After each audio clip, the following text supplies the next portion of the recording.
А сені біреу ғайбаттайтын болса, сені біреу өсектейтін болса, алхамдулилля, саған шотыңа ақша түсіп отыр.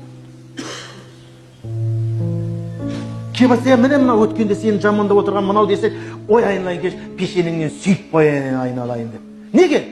Саған сауап беріп жүрген, оны қалай жек көресің сен? Саған біреу кеп күнде кеп қолыңа 1000 теңге, 10.000 теңгеден ұстап тұрса жек көресің ба?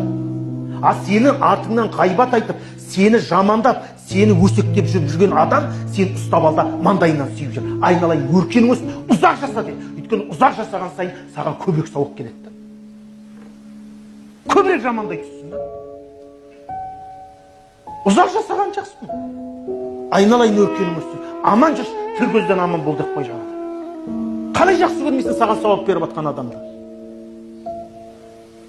Ал шайтан, нәпсі, оны бізден алыстатқысы келеді. Жек көр ананы, сені жамандап жүрген адам деп. Хасан әл-Басриға біреуге айтқан ғой, сізді бәленше жамандап жүр деген ғой.